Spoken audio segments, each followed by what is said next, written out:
BC రిజర్వేషన్ల బిల్లుకు శాసనమండలి ఆమోదం తెలిపింది. షెడ్యూల్ 9లో చేర్చేలా కేంద్రంపై పార్టీలు ఒత్తిడి తేవాలని సర్కార్ సూచించింది. అయితే బీసీ బిల్లుకు బీఆర్ఎస్ మద్దతిస్తుందని, బిల్లుపై సుదీర్ఘ చర్చ జరగకపోవడం బాధాకరమని ప్రకటించింది. బీసీలకు తగిన రిజర్వేషన్లు దక్కితేనే సమాజంలో అసమానతలు పోతాయన్నారు ఎమ్మెల్సీలు.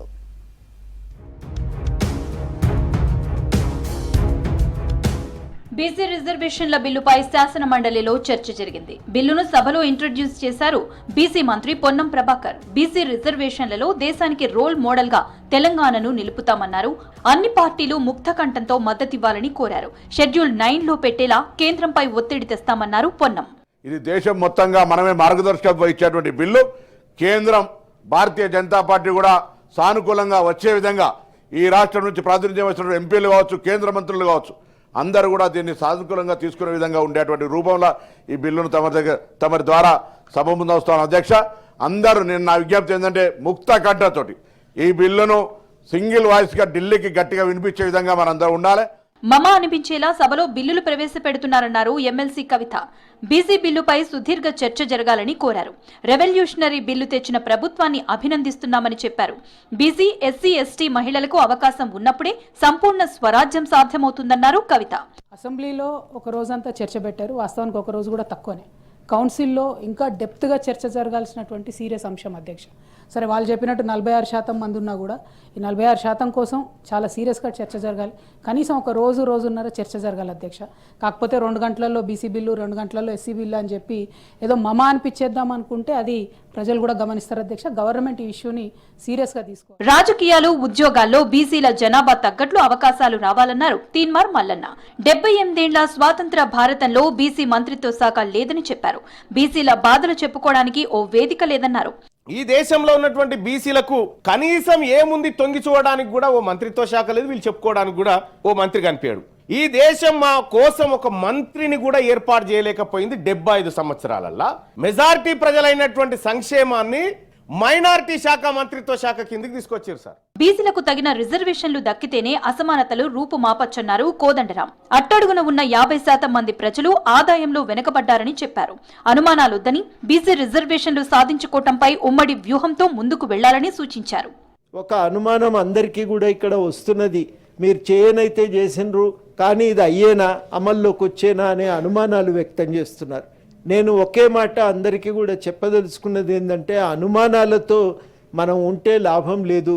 దీన్ని సాధించుకోవటం ఎట్లా అనే విషయంలో ఒక ఉమ్మడి వ్యూహంతో వ్యవహరించగలిగితే చాలా మేలు జరుగుతుందని నేను బలంగా నమ్ముతా ఉన్నా. ఉదయం సభలో ప్రశ్నోత్తరాలు కొనసాగాయి. గ్రేటర్ సిటీ అభివృద్ధిపై బీఆర్ఎస్ కి మాట్లాడే అర్హతే లేదన్నారు మంత్రి కోమటిరెడ్డి.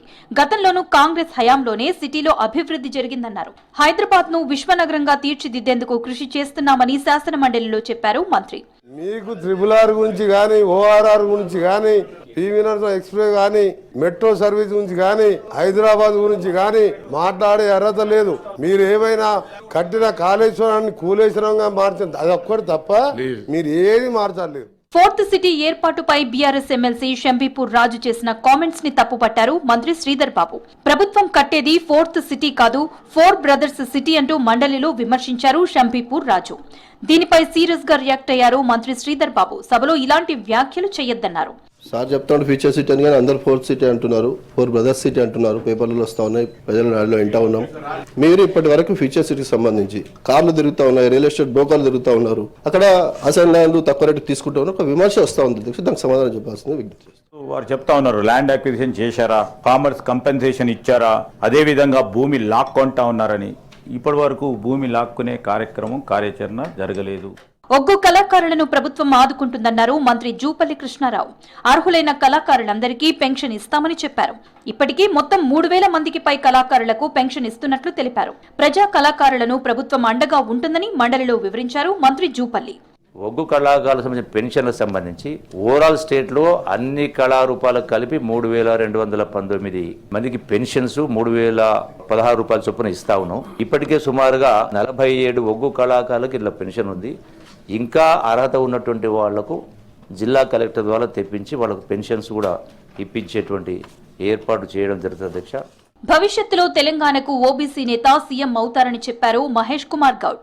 రాష్ట్ర సర్కార్ బీసీలకు 42% రిజర్వేషన్ ఇవ్వడం చరిత్రాత్మకమన్నారు.